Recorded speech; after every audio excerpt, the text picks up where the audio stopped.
ጤና ይስጥልኝ። ዛሬ በሜንስትሪም ሚዲያ ብዙ ጊዜ የማይደመጡ ድምጾች አግኝቻለሁ።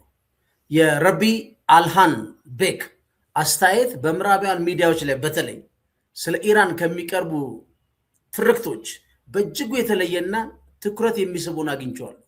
ታዋቂው የኦርቶዶክስ አይሁድ ረቢ አልሃን ቤክ ስለ ኢራን አይሁዳን የሰጠው ማብራሪያና ዋና ዋና ነጥቦችን ከሱ እናዳምጥና ሰፋ አድርገን እናየዋለን።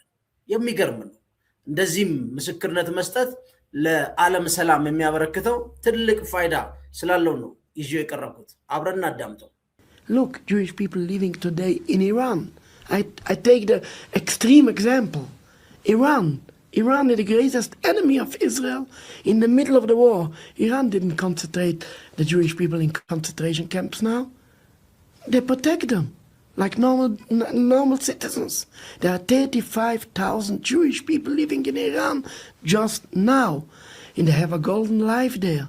Even in the middle of the war. They have no problem. The Iranians have no hatred against Jews. They have a problem with the occupation. And the Iranians say that again and again and again and again. In the media, we are not against Jews. We are against the occupation. But the mainstream media are under Zionist influence, and they want to brush everybody with anti-Semitism, and then they can say, oh, this is Nazis, this is anti-Semitic. Haven't got nothing to do with anti-Semitic. Why the media didn't bring out this point that Jewish people living in Iran now, under the missiles, they're living free. They have today their schools, their high schools, all the institutes. There's a Jewish hospital in Iran, funded completely by the government. Why you don't see that in the news? They just say the Iranian anti-Semites, the Nazis. Why people are so blade? Why they don't... የሚገርም ነው። ይሄ እንግዲህ ረቢኑ ራሱ የሃይማኖት አባት ነው። አልሃን ቤክ ባነሳቸው ዋና ነጥቦች ምንድን ናቸው? የጥላቻ አለመኖር።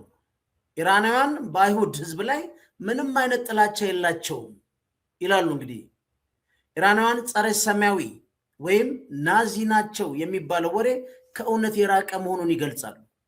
በነገራችን ላይ ከኢስላሚክ አብዮቱ በኋላ ከ1979 በኋላ ነገሮች የተቀያየሩት የተለያዩ ርዕዮተ ዓለም ያነገሱት በየቦታው ያሉ ስለሆነ ነው እንጂ በንጉሱ ጊዜ በጣም ብዙ እስራኤሎች ኢራን ውስጥ ነበር የሚኖሩት።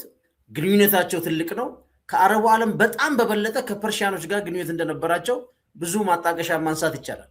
ግን ይሄ ሰው ምን አለ? መምህሩ ማለት ነው። የአይሁድ ማህበረሰብ በኢራን በአሁኑ ወቅት ይላል በኢራን ውስጥ ወደ 35,000 የሚጠጉ ይሁዳን እንደሚኖርና እዚያም ወርቃማ ህይወት እየመሩ መሆናቸውን ረቢው ያረጋግጣሉ። ከመንግስታዊ ጥበቃ የኢራን መንግስት ኢስላሚክ ሪፐብሊክ ኦፍ ኢራን ነው የሚለው።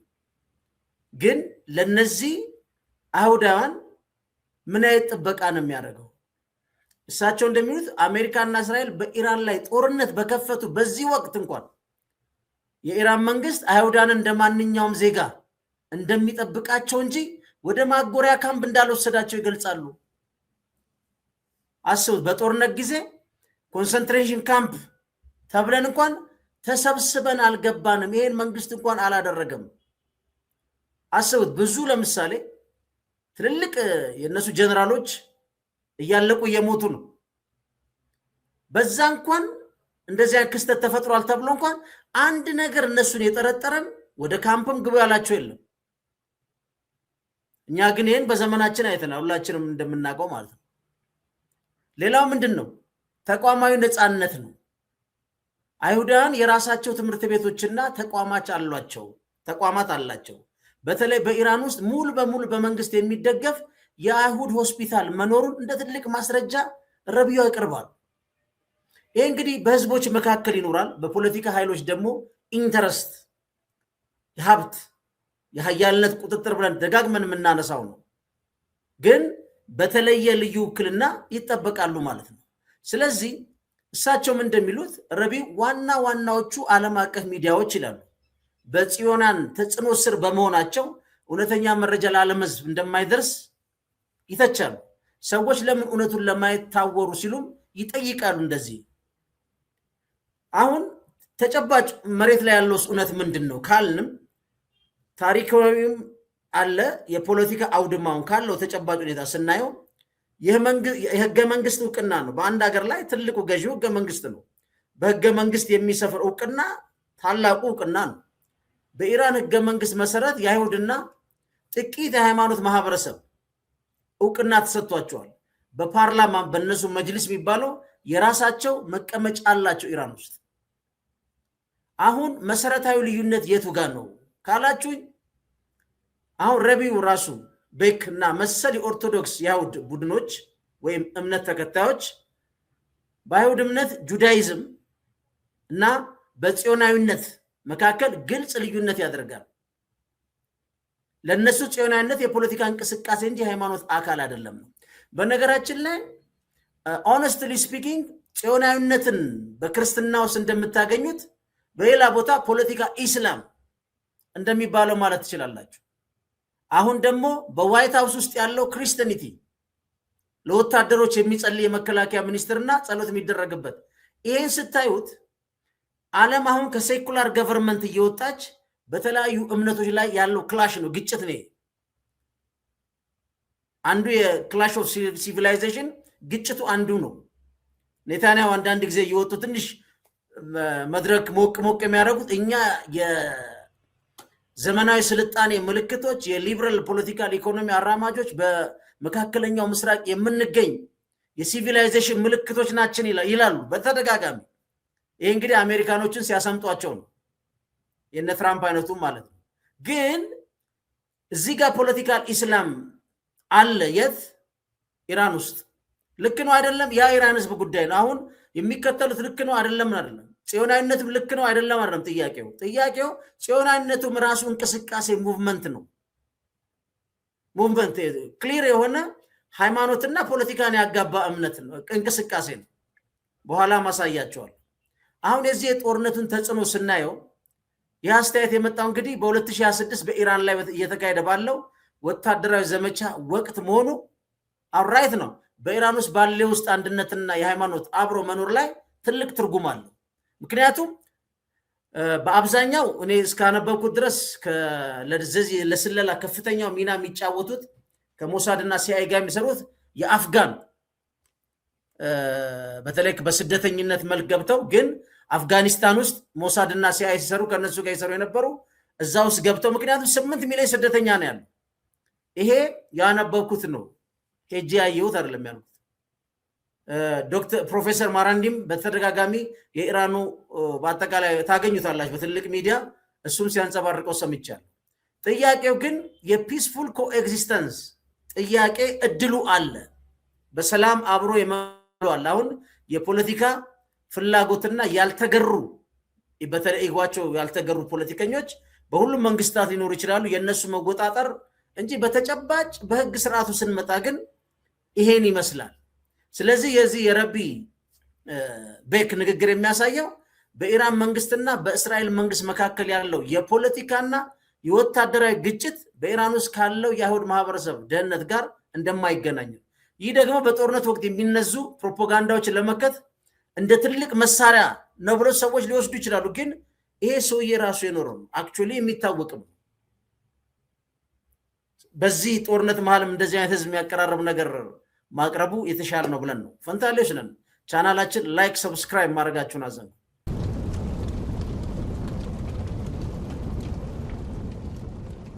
ይሄ አሁን የማቀርብላችሁ ደግሞ በሃይማኖት ሞራልና በብሔራዊ ደህንነት መካከል ያለውን ጥልቅ ልዩነት ያሳያል።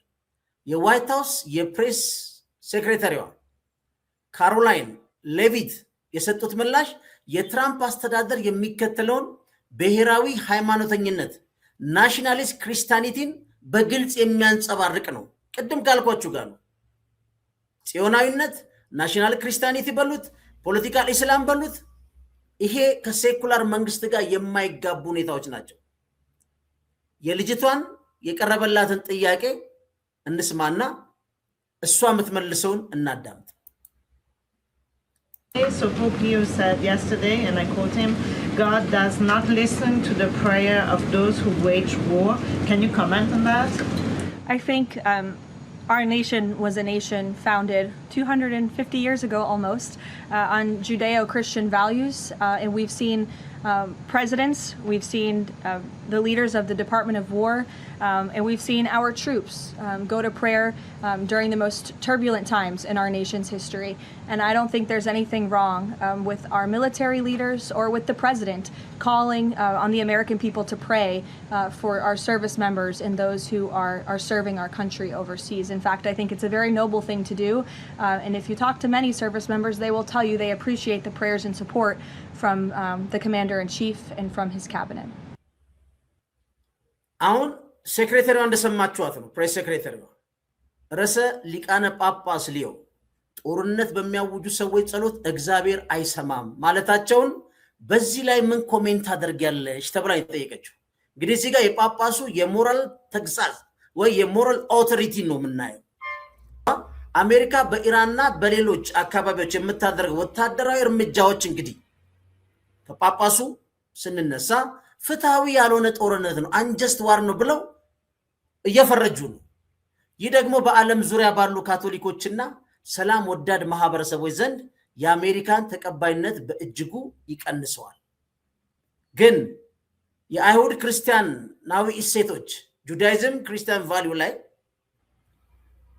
ሴክሬታሪ ሌቪት ምን አለች? የአሜሪካን መሰረት በመጥቀስ የሰጡትን ምላሽ ጳጳሱን በቀጥታ ከመቃወም ይልቅ እኛም አማኞች ነን የሚል መከላከያ ነው የቀረበችው።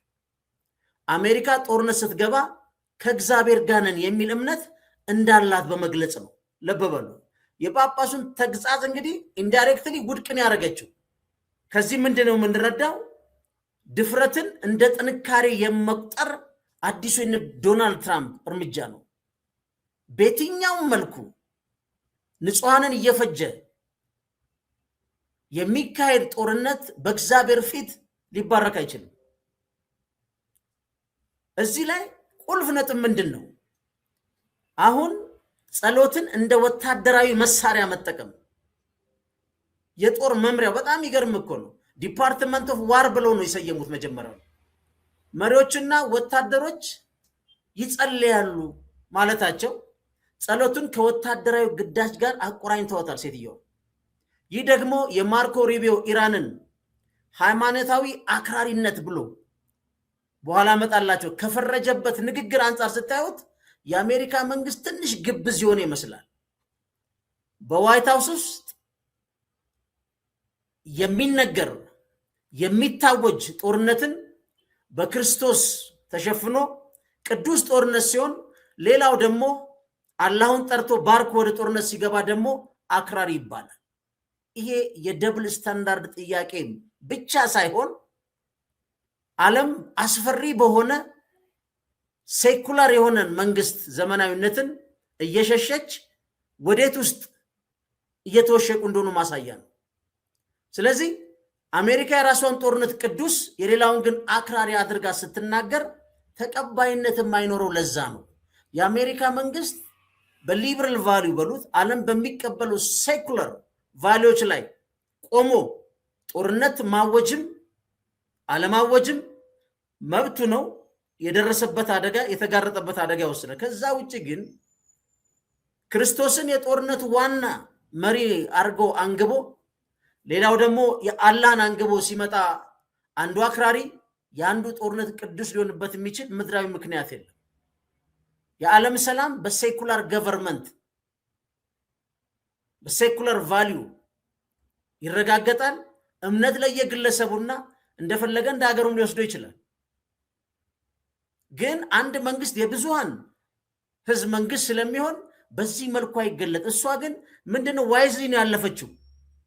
ሰውየውን መጋጨት አልፈለገችም። ይሄው ግልጽ የሆነ ምንድነው በፕሮቴስታንትና በካቶሊክ መካከል የነበረ በፊት እንደ አዲስ የተወለደ ግጭት ነው የሚሆነው። የካቶሊኩ አባት በየትኛውም መልኩ አት ኤኒ ስታንዳርድ የጌታን ስም ጠርቶ ጦርነትም አይገባም። የጌታን ስም ጠርቶ የሚባረክ ጦርነት የለም። ጌታ ለዚህ መስሚያ የለውም። አላህም ለዚህ መስሚያ የለውም። የትኛውም እምነት ጦርነትን በማስቀደም የሚወዳቸው ልጆች የሚያዘምት አንድም አምላክ የለም። ሰዎች ግን ይሄን ፖለቲካል ሽፋን የሚሰጡበት መንግስት ኖር ይችላል። ይሄ ናሽናል ክሪስቲያኒቲ የሚለው በተለይ ማርኮ ሩቢዮ የሙኒክ ኮንፈረንስ ላይ ራሱ አውሮፓዎችን ሲያመሰግን ክርስትና ሁሉ አምጥታችሁልን ይላል። በክርስትና የተላመድ ነው የክርስትና ስልጣኔ የለም አይደለም፣ ግን የሌላም ስልጣኔን አክብረህ የራስን ስልጣኔን ተቀብለ ዓለምን መምራት አንድ ነገር ነው። አንዱን ሞደርን አንዱን ፕሪ ሞደርን እያልክ ግን የምትጫወተው ጨዋታ ከባድ ነው። ስለዚህ ፕሮቴስታንት የሆኑት ፕሬዚደንት ትራምፕ ራሳቸው ከካቶሊኩ መሪ ጋር እንዲህ ያለ ቃላት ጦርነት ውስጥ መግባታቸው፣ ምክንያቱም እሷ የእሳቸው አፍ ነች። በአሜሪካ ውስጥም ሆነ በዓለም አቀፍ ደረጃ የሃይማኖት መከፋፈልን ሊያባበስ ይችላል። ለወታደሮች መጸለይ ክብር ነው የሚለው የሌቪት የፕሬስ ሴክሬታሪ አባባል እና የጳጳሱ የሰላም ጥሪ በምንም መንገድ ጌታ መስሚያ የለውም ያሉትን እንደ ጸረ አርበኝነት ልትቆጥር አስመስሎ ማቅረብ በጣም ከባድ አላቅም። በተለይ ዓለምን ከሚመራው የዋይት ሃውስ በዚህ መልኩ መግለጫ መሰጠቱ በጣም አደገኛ ነው የሚሆነው። ፈንታሎች ነን። ቻናላችን ላይክ፣ ሰብስክራይብ ማድረጋችሁን አዘንጉ።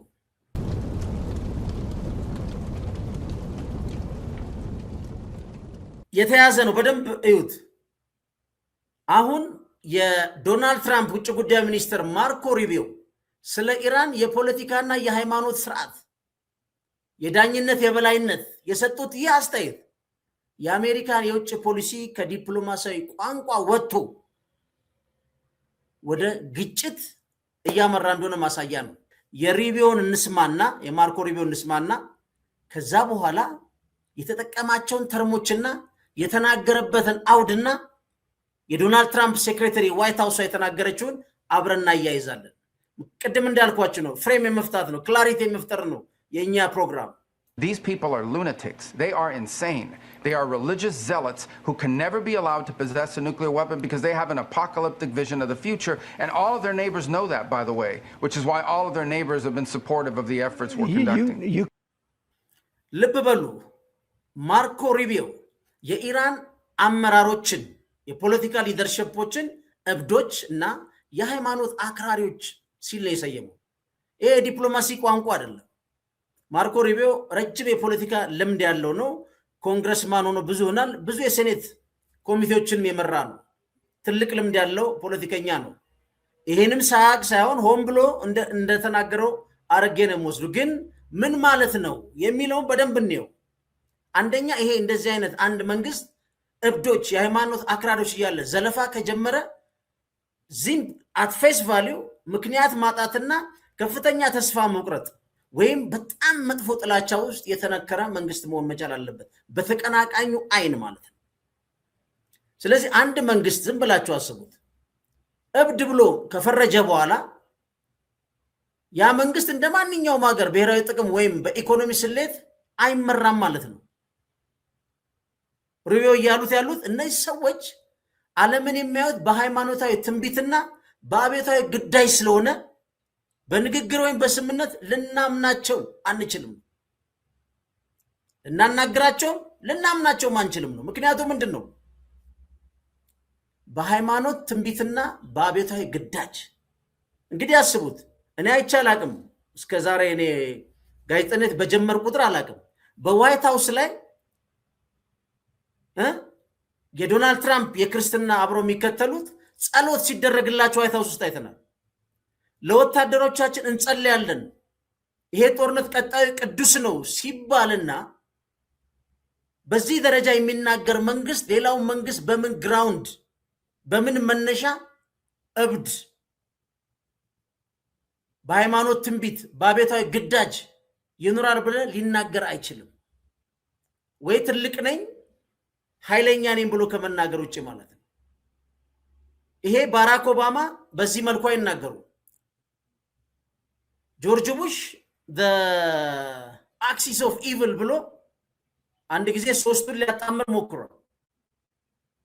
ግን ይሄ አሁን ክሊር የሆነ ናሽናሊስት ክርስቲያኒቲ እንከተላለን የሚልና ዋይት ሃውስ ውስጥ እየጸለየ መከላከያ ሚኒስትሩ ለወታደሮቹ ጸልያለሁ ቅዱስ ጦርነት ነው እያለ እዚህ ጋር መጥተህ የሃይማኖት ትንቢት ነው አቤታዊ ግዳጅ ነው ብትል ይሄ በጣም ከባድ ለመረዳት ከባድ ነው።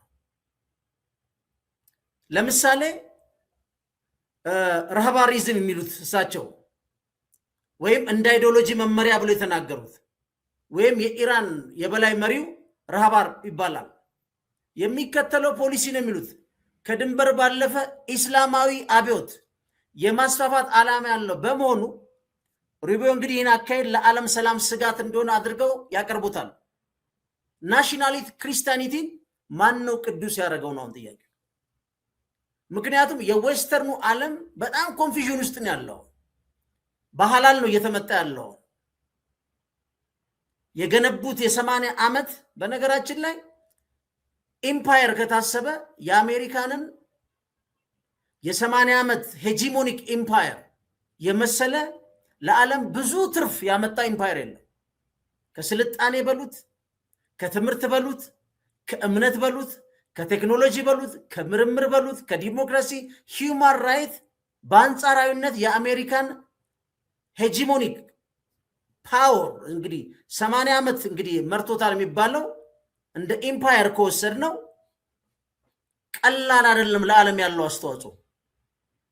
ግን ጉድለቶችም የትየለሌ ናቸው። በዚህ ሂደት ውስጥ ከ80 ምናምን በላይ መንግስታት ላይ መፈንቅለ መንግስት ያደረገ አደገኛ የሆነ የደህንነት መዋቅር ያለበት ሀገር ነው። በአንጻራዊነት ግን የተወሰነ እንደዚህ በተለይ ፐብሊክሊ በመውጣት ናሽናሊስት ክርስቲያኒቲን የሚያራምድ ምክንያቱም ይሄ ሴኩላር ገቨርንመንት ነው። ማንም ሰው አሜሪካንም ያስተማረችው የነሱ ምሁራንም በስፋት የጻፉበት ሃይማኖትና መንግስትን የመለየት እኛም ህገ መንግስት ላይ አለ። እኛም ሀገር እኮ የተቸገርነው ይሄ ነው። አንዱ ሃይማኖትና መንግስት ኦልሞስት የተጋቡበት ሁኔታ አለ።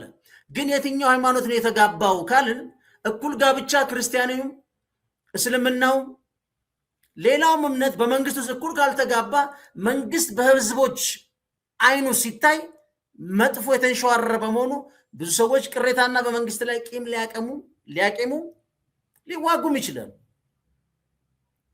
አሁን የሩቢዮን አካሄድ ስታዩ ለዓለም ሰላም ስጋት ናቸዋል። ኦኬ፣ ይህ ደግሞ ምንድን ነው? አሜሪካ በኢራን ላይ የምትከተለው ፖሊሲ መንግስትን የመቀየር ፍላጎት እንዳለው ፍንጭ ይሰጣል። ግን አሁን እንደማይችሉ ተናግረዋል።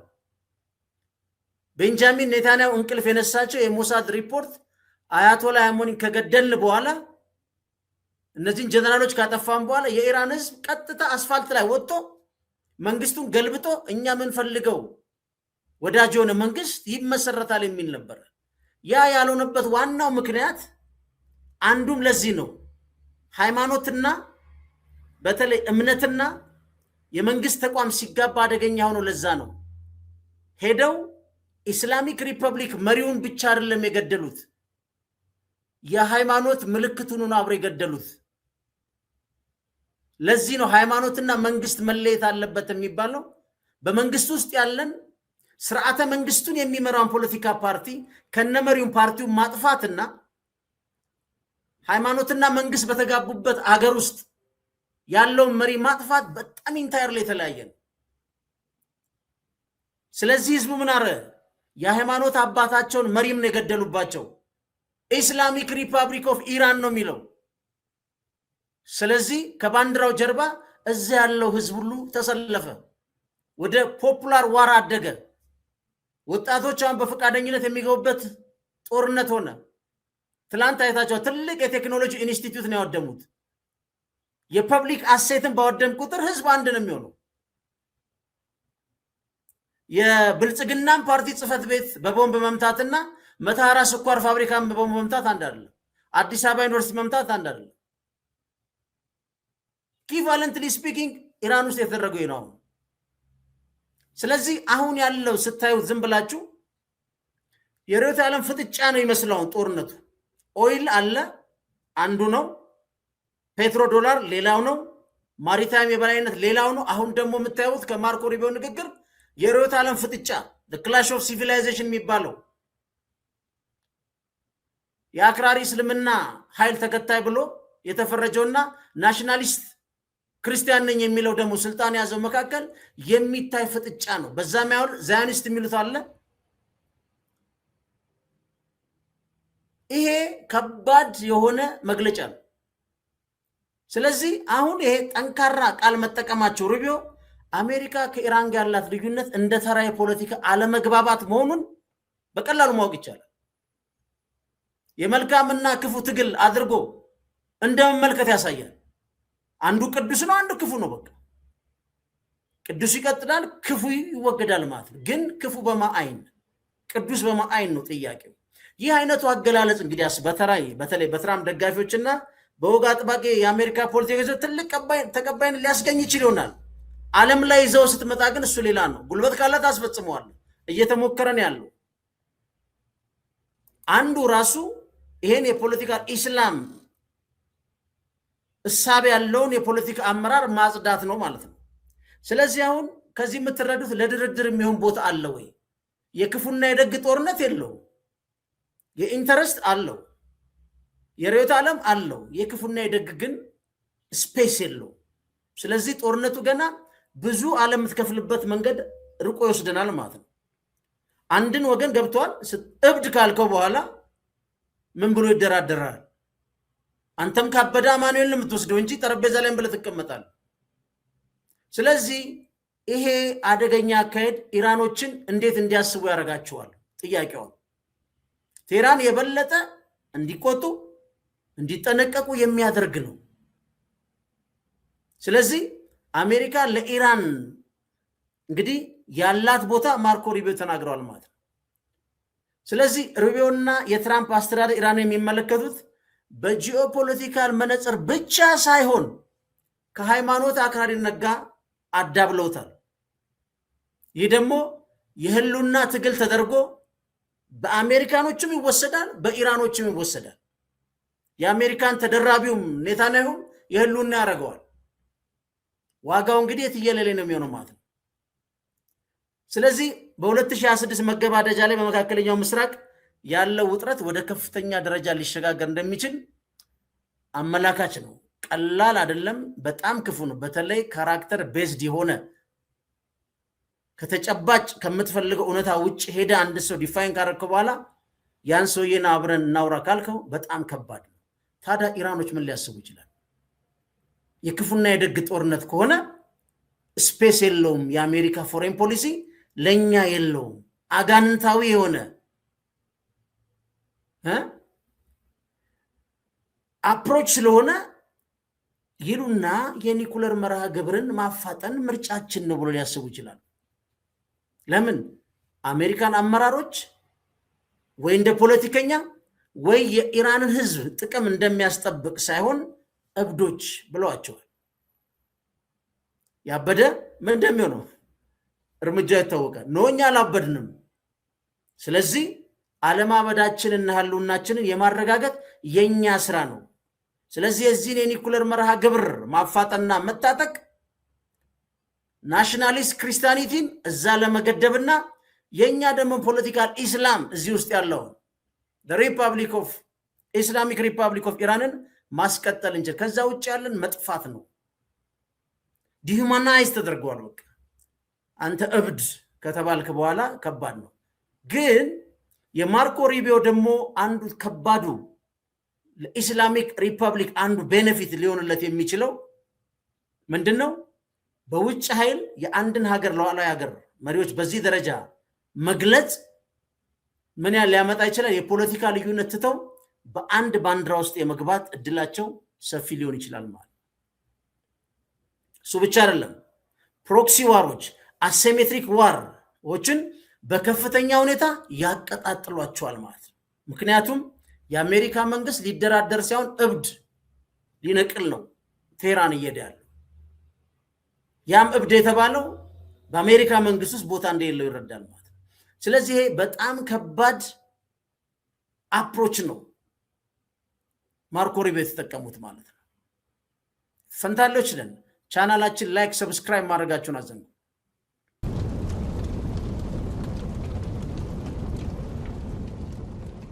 ሌላው በጣም ገራሚ ነገር ደግሞ ቱርክ ያልተጠበቀ ጦርነቱን የተነተነችበት መንገድ aስገራሚ ነው።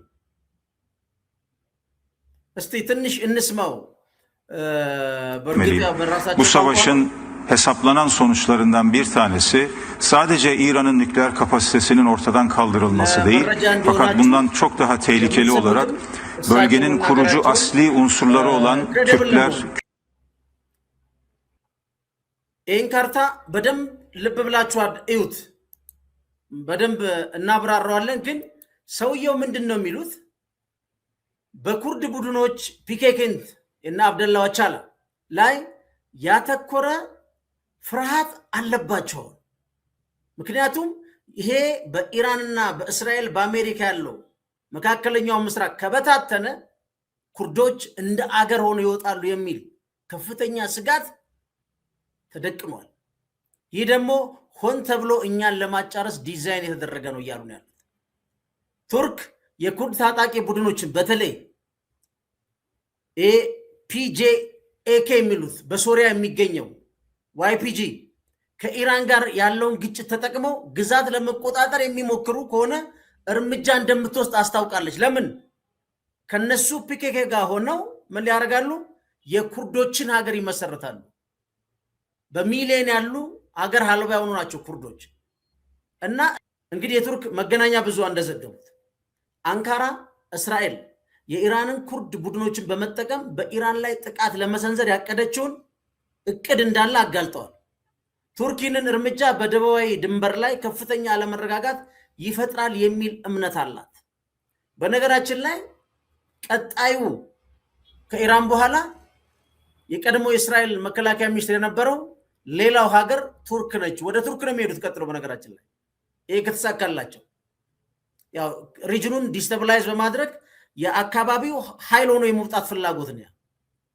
እና ቱርክ ምን ትላለች? የሉዓላዊነት የግዛት አንድነት ጥያቄ እኔ ላይ ለማምጣት ነው፣ እኛን ለመበተን ነው፣ ከኢራን የኒኩለር ቦምብ ጋር ግንኙነት የለውም የሚል ሌላ ፐርስፔክቲቭ ነው። በነገራችን ላይ ቱርክ አሁን ከኢራን ጋር የሻከረ ግንኙነት ቢኖራትም የኢራን መንግስት እንዲፈርስ አትፈልግም።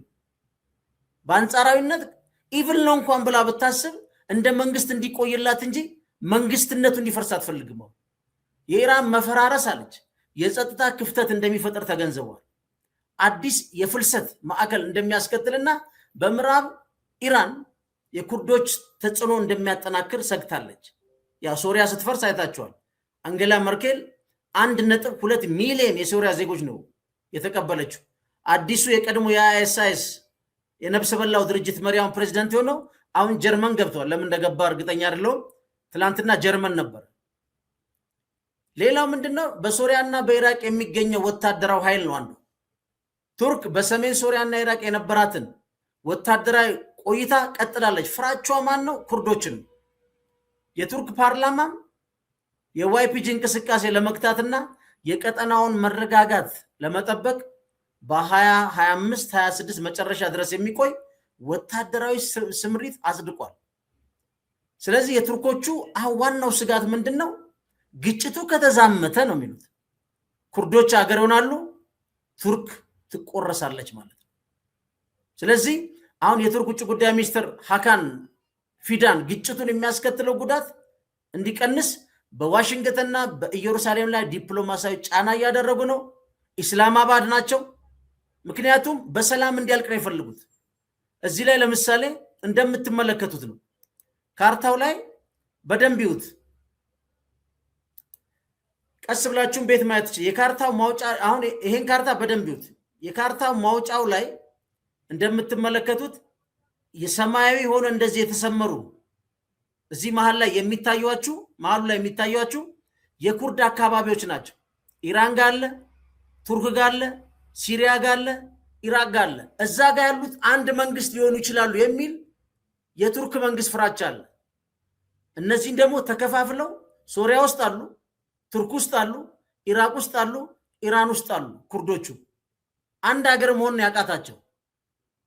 ስለዚህ በተለይ ፒኬኬ የሚባለው የአብደላ ዋቻላ ጦር መሳሪያ አውርዷል አሁን ታርቀናል የሚል በተደጋጋሚ ብንሰማም አሁንም ድረስ ግን የቱርክ ፍራቻ እዚህ ጋር ያለውን ታይሚንግ ቦምብ ክልሉን ኢራን አይደለችም ታርጌቷ ነው የሚሉት ከበታተን በኋላ ኩርዶቹን ወደ አንድ ሀገር የማረግ ሌላ በመሃላችን ሀገር የመፍጠር የሲአይኤ ይላሉ እንግዲህ የሞሳድ ስራዎች ናቸው ነው የሚሉት ቱርኮች ይሄ ያልተሰማና ሌላ ፐርስፔክቲቭ ነው ፈንታሌዎች ነበሩ ቻናላችን ላይክ ሰብስክራይብ ማድረጋችሁን አዘንጉ መልካም ቀን ቻው